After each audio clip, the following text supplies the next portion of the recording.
China की government literally collapse हो सकती है और प्रॉब्लम उनके रियल एस्टेट और बैंकिंग सेक्टर में है। चलिए आज समझते हैं चाइना में एग्जैक्टली क्या चल रहा है। नमस्कार दोस्तों, मैं आदित्य अयंगर और मेरे YouTube चैनल पर आप सबका स्वागत है। आज हम बात करने वाले हैं चाइना की करंट रियल एस्टेट और बैंकिंग क्राइसिस के बारे में। तो चलिए फटाक से वीडियो की शुरुआत करते हैं और डिस्कस करते हैं कि वहाँ एग्जैक्टली क्या हो रहा है। देखो, इंडिया की तरह चाइना में भी रियल एस्टेट का क्रेज बहुत ज्यादा है। जैसे इंडिया में आपकी जॉब लग जाती है और आपको घर वाले पूछने लगते हैं कि बेटा आप बताओ घर कब ले रहे हो। मतलब टिपिकली घर लेना ये शादी के जस्ट पहले का मूव होता है। चाइना का भी कल्चर काफी सिमिलर है। इनफैक्ट एक ऐसी स्टडी भी की गई थी जहां पे पता चला कि the average Chinese person has 70% of his or her own money in real estate. तो जब रियल एस्टेट की बात आती है तब डेवलपर, कस्टमर और बैंक के बीच की रिलेशनशिप कैसे होती है जरा देख लेते हैं। देखो, डेवलपर बिल्डिंग बनाने वाला है और उसके बेसिस पे कस्टमर को फ्लैट्स बेचता है। कस्टमर जाता है बैंक के पास, लोन लेता है और उससे डेवलपर को पैसे देता है। फिर डेवलपर बिल्डिंग बनाता है और चाबी कस्टमर के हाथ में देता है। कस्टमर लोन की ईएमआई धीरे धीरे चुकाता है and the transaction is over. लेकिन चाइना में एक बहुत बड़ी ऐसी रियल एस्टेट कंपनी है जिसका नाम है चाइना एवरग्रांड। अगर आप उसकी स्टॉक प्राइस को गूगल करेंगे तो पिछले साल में 94% से नीचे गिर गई है। अब समझते हैं यही ट्रांजैक्शन एवरग्रांड कैसे कर रहा था। चाइना में अगर आपको जमीन लेनी है तो आपको गवर्नमेंट के पास जाने की जरूरत होती है। तो एवरग्रांड गवर्नमेंट के पास जाके जमीन लेता था और उस पर कंस्ट्रक्शन शुरू करता था एंड उसके बेसिस पे कस्टमर्स को फ्लैट्स बेचता था।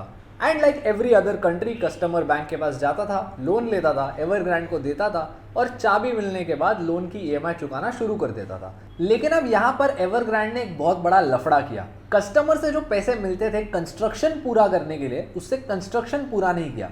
एवरग्रांड गवर्नमेंट के पास जाता था और इस कस्टमर के पैसे वहां यूज करता था लोन की डाउन पेमेंट करने, ताकि वो और भी ज्यादा जमीन खरीद सके। फिर जब ये ज्यादा जमीन वो खरीद लेता था, वहां पे एक और प्रोजेक्ट अनाउंस करता था, उस प्रोजेक्ट के अगेंस्ट फ्लैट्स बेचता था और इससे जो पैसे आते हैं उसके बाद फिर एक बार गवर्नमेंट के पास जाता था, डाउन पेमेंट लगाता था लोन की और नई जमीन खरीद लेता था। ऐसे ही एवरग्रांड ने अपने सेल के पैसे ले लेकर और ज्यादा लोन लिए और ज्यादा जमीन खरीदी। उसके बाद एक ऐसा पॉइंट आ गया कि इनके पास पैसे ही नहीं बचे कंस्ट्रक्शन को आगे बढ़ाने। मतलब कोई भी आम इंसान ये देखकर कह सकता है कि ये मॉडल बिल्कुल सस्टेनेबल नहीं है, क्योंकि कभी ना कभी तो कस्टमर्स आके आपको बोलेंगे कि आपने जो हमको घर प्रॉमिस किया था वो कहाँ गया। और एक और चीज आपको पता होगी जो इंडिया में भी होती है, आपने एडवर्टाइजमेंट्स देखे होंगे कि आपको ईएमआई सिर्फ तभी भरनी है जब घर आपके हाथ में दे दिया जाता है। तो ये जो पीरियड होता है वो भी चला गया और बैंक्स जाके कस्टमर से ईएमआई वसूल करने लग गए और कस्टमर्स को अपना घर भी नहीं मिला था। उसके बाद बिना घर के कस्टमर्स ने फिर भी कुछ लोन रीपे करना शुरू कर दिया, लेकिन दे गॉट फ्रस्ट्रेटेड और इस साल 1 जुलाई को उन्होंने प्रोटेस्ट किया सेइंग हम हमारे लोन की रीपेमेंट नहीं देंगे जब तक आप हमें हमारा घर ना दें। लेकिन इस पूरे झमेले में गवर्नमेंट क्या कर रही थी? उन्होंने कुछ क्यों नहीं किया? क्योंकि देखिए, एवरग्रांड जमीन गवर्नमेंट से ही खरीदता था। इनफैक्ट सेंट्रल गवर्नमेंट नहीं बल्कि लोकल गवर्नमेंट। और ये जो लोकल गवर्नमेंट थी, इनके पास कोई ज्यादा सोर्स नहीं था पैसे कमाने का। इसीलिए ये जो सारी लोकल गवर्नमेंट्स थी, इनके 50% रेवेन्यूज तो ये लैंड ही बेच के आ रहे थे। इसीलिए इन्होंने कुछ नहीं कहा, दे कंटिन्यूड सेलिंग लैंड। और जब तक चाइनीज गवर्नमेंट ने सोचा कि हमने इस प्रॉब्लम को सॉल्व करना चाहिए, तब तक बहुत देर हो चुकी थी। और एवरग्रांड तो सिर्फ एक डेवलपर था, चाइना के हर एक डेवलपर ऐसी ही प्रैक्टिस में एंगेज थे। एवरग्रांड की केस में अगर आप देखो तो इनके पिछले 7 सालों में 15 से भी ज्यादा अनफिनिश्ड टावर्स थे। ऐसे प्रोजेक्ट्स जिनके अगेंस्ट घर तो बेच दिए हैं लेकिन कंस्ट्रक्शन ही खत्म नहीं हुआ।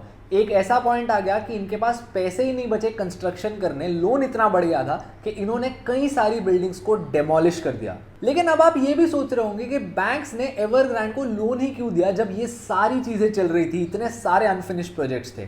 क्योंकि एवरग्रांड बैंक को जाके बताता था कि ये जो सारे घर हमने बेचे हैं वो हमने बेचे नहीं है, वो हमारे एसेट्स है, अभी भी वो सारे घर हमारे पास ही है।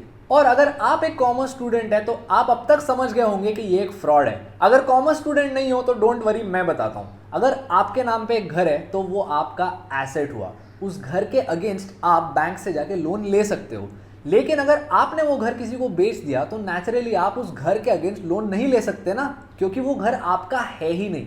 एवरग्रांड और बहुत से चाइनीज डेवलपर्स ने बैंक से जाके सिंपली ये कहा कि जो सारे घर हमने जस्ट बेचे हैं वो हमने सच में नहीं बेचे, वो हमारे ही हैं, वो हमारे एसेट्स हैं, तो चलिए अब हमें लोन दीजिए। Cut to today, Chinese developers का कंबाइंड $5.3 ट्रिलियन से भी ज्यादा लोन बाकी है। उन्होंने अब तक 1 रुपया वापस नहीं दिया एंड अगर आपको कंटेक्स्ट दूं तो इंडिया की जो जीडीपी है वही 2.8 ट्रिलियन डॉलर तक बनती है। जुलाई 1 को एक ऐसा प्रोजेक्ट था जिसके कस्टमर्स ने रिवोल्ट किया, लेकिन आज ये नंबर 300 से भी ज़्यादा हो गया है। यहाँ पे इतने सारे बिल्डिंग्स हैं जहाँ पे कस्टमर्स को अपना घर मिला ही नहीं है कि चाइना में हर एक आदमी रास्ते पर आकर प्रोटेस्ट कर रहा है। सिर्फ यही नहीं, लेकिन चाइना के जो बिग 4 बैंक्स हैं उसमें से एक बैंक ने अपने विड्रॉल्स पर भी लिमिट लगाना शुरू कर दिया है, क्योंकि इन सारे डेवलपर्स ने इतने बड़े लोन्स लेकर रीपेमेंट ही नहीं की कि उस बैंक के पास जो पैसे होते हैं वो कम होने लग गए हैं।